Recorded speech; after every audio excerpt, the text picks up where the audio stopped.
Olá, amigos do Notícias Agrícolas. Estamos no ar com o nosso boletim de fechamento do mercado. Situação positiva para a soja lá em Chicago, recuperando parte das perdas.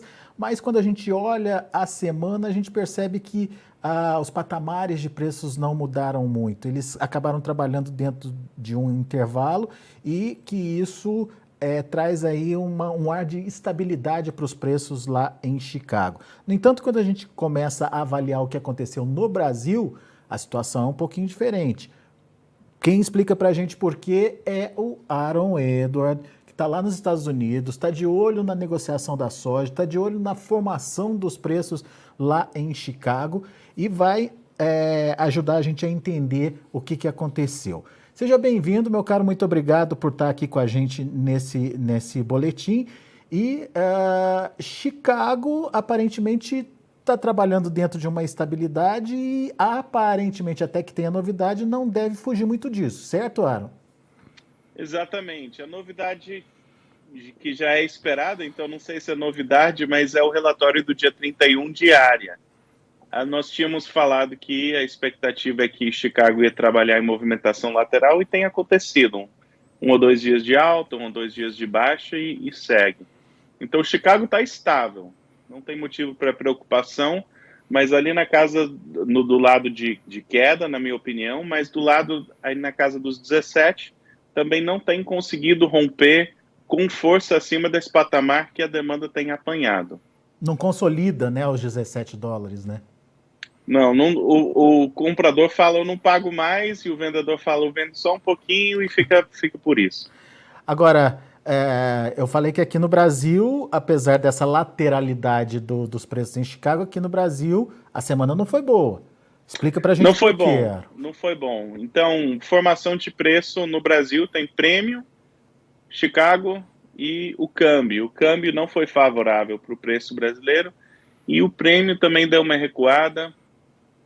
Principalmente o comprador na minha opinião, o comprador está apostando que tem produtor que vai precisar vender soja dentro das próximas 4 a 6 semanas. Então, vamos dar uma recuada no prêmio, também em função do câmbio, vamos dar uma recuada no prêmio, vamos ver se a gente consegue essa soja que a gente precisa para as próximas 4 a 6 semanas, no desespero do produtor de vender. Agora, se o produtor... Pode falar. Esse raciocínio faz sentido para você? A comercialização brasileira, o ritmo da comercialização, me parece que o produtor esperou muito aí para vender, parece que está meio atrasada e vai ter aquele produtor que vai realmente precisar negociar nessas próximas 4 a 6 semanas aí que você colocou? Eu imagino que vai. Eu imagino que vai ter produtor que precisa. Mas nós já, há meses já, eu venho falando a importância de você ter um plano. Então, algumas semanas atrás, acho que foi 2 ou 3 semanas atrás, eu falei, olha, a soja que precisa ser vendida no curto prazo, a março, abril, vamos negociando. Então, assim, quando você tem um plano, você consegue evitar esse cenário. Estava um cenário altista, vende só para você não precisar, não é legal você precisar vender. Você abre mão de tomada de decisão. Então, eu imagino que vai ter um volume de soja que vai ser vendido entre agora e a chegada do milho safrinha, que precisa ser vendido porque o produtor brasileiro precisa ou financeiramente ou de armazenagem, precisa movimentar essa soja. Passando esse volume, eu continuo otimista de que o prêmio tem espaço para crescer, o câmbio pode voltar, nem que seja ali para casa dos 5, e Chicago não vai tranquilizar, na minha opinião, pelo menos até não tiver uma certeza da safra norte-americana. Se a gente vai romper esse 17 e correr mais, ou se vai ficar nesse patamar, vai depender do plantio por aqui, mas eu continuo achando que tem potencial de preço para frente, mas talvez vai ter que passar essa onda aí de vendas, digamos, vendas por necessidade do produtor brasileiro. Então ficou muito claro, tem 2 tipos de produtor, aquele que se planejou, que não tem a necessidade de ir para o mercado nesse momento que a gente está vendo essa pressão acontecendo, e vai ter aquele que vai ter necessidade de ter que ir ao mercado e de ter que trabalhar talvez até com preços menores do que a gente está vendo agora. Então, tudo isso é questão de planejamento e de estratégia de comercialização. Quem errou na mão aí vai pagar o preço agora.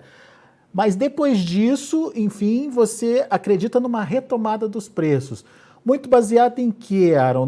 Nessa questão da oferta, na incerteza da oferta que viria aí a partir da safra americana, aquela tradicional volatilidade com a safra em desenvolvimento? Nós temos vários fatores altistas, digamos, fatores macro altista, e nenhum deles, né, se resolve da noite para o dia. Então, nos Estados Unidos, no Brasil também, mas os Estados Unidos está com pressão inflacionária que não é comum nesses patamares e está se agravando a questão inflacionária dos Estados Unidos. Então, isso sustenta o preço em Chicago pela inflação.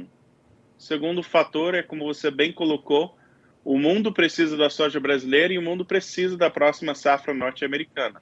O quadro de escassez não está drástico hoje, mas uma quebra de safra nos Estados Unidos seria muito, muito drástico, especialmente se a oferta for reduzida da Rússia e Ucrânia, como é o esperado.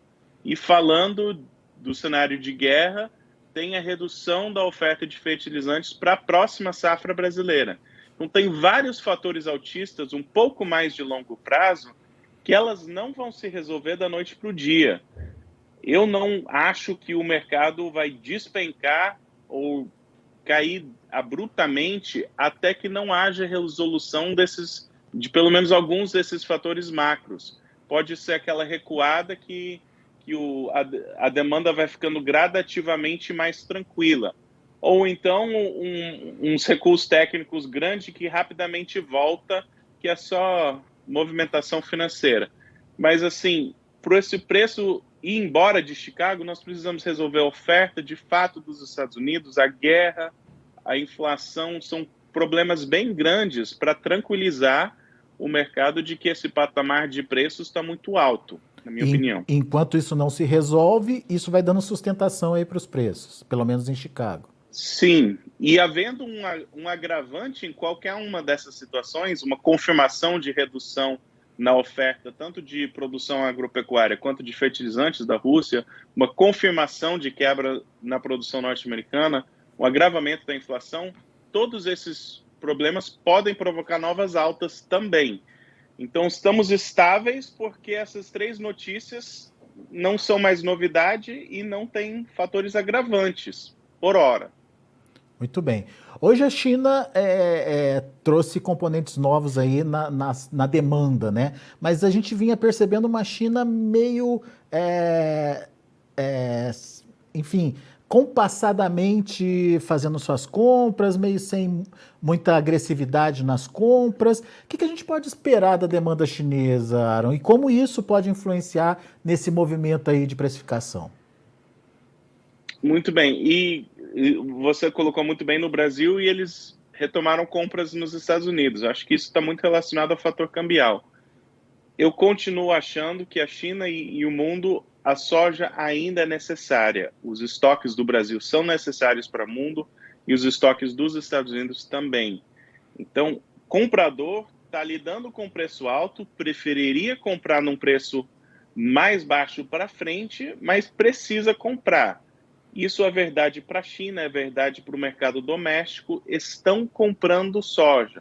Não estão acumulando grandes inventários ou comprando agressivamente nesses patamares na esperança que se reduza. Mas para mim, a demanda ela ainda segue estável, tanto para exportação quanto doméstico. Agora, com o câmbio do jeito que está, teve preferência para os Estados Unidos hoje. Uhum. Então, vamos ver a cena para a próxima semana.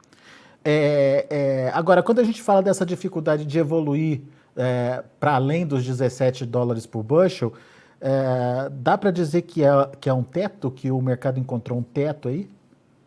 Não seria um teto no sentido técnico, porque nós já rompemos os 17 várias vezes. Parece um patamar que a demanda tem tido dificuldade.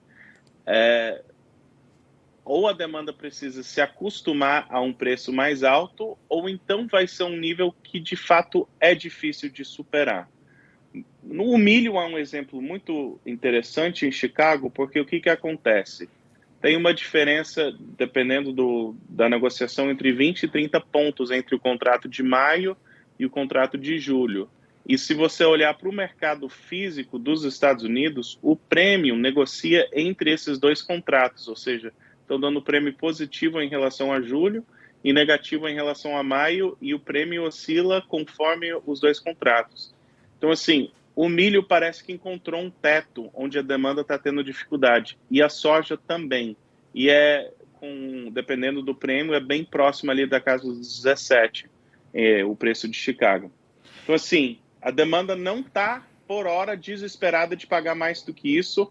Havendo um corte de produção, havendo algum fator agravante, inflação, ou podendo repassar os custos, ou um agravante na guerra, eu acho que pode ser rompido e nós podemos atingir novas altas, tanto na soja quanto no milho. É uma questão momentânea, então, até entender realmente a disponibilidade que vai ter aí da soja, seja lá nos Estados Unidos, seja aqui no Brasil, agora ou lá na frente, na hora do nosso plantio também. Sim. É possível que todas as próximas notícias sejam baixistas, e nós já fizemos a alta do ano. Isso seria muito anormal, de tudo ser, né, esperam a área grande, é plantado a área grande, a guerra se tranquiliza, a inflação se tranquiliza, a safra norte-americana é perfeita, não tem falhas, não tem seca. É possível que todas as próximas notícias sejam baixistas, mas isso seria raro. Pois é. Agora, uma coisa que está se destacando aqui é o diferencial do que se paga hoje pela soja lá nos Estados Unidos. O contrato março, por exemplo, a gente está falando de 17,10. E o setembro, que já é referente à safra americana, 15,5. É um intervalo muito grande. O mercado contando com essa safra americana. Exatamente. E a safra, isso pode mudar. A safra, o preço da safra nova pode chegar aos patamares dessa safra velha, né, do grão disponível. Então, não é anormal em anos de anos altistas que os contratos de vencimento mais próximos são os de maior preço. É a inversão de mercado. Isso é o padrão normal, e já estamos há praticamente 2 anos com essa tendência dos preços de vencimento mais próximo negociando mais forte do que para o futuro. Porque tem uma demanda curta mais forte do que a oferta disponibilizada naquele momento, né? Acertou em cheio. O normal de Chicago seria que os contratos mais para frente têm um prêmio que te encoraja a armazenar. Mas esse, entre aspas, normal já faz tempo que não está no mercado. É, verdade. Muito bom. Meu amigo, obrigado mais uma vez pela sua participação. É sempre bom te ouvir. Volte sempre, Aaron. Abraço. Abraço para você. Tá aí, Aaron Edward, direto dos Estados Unidos.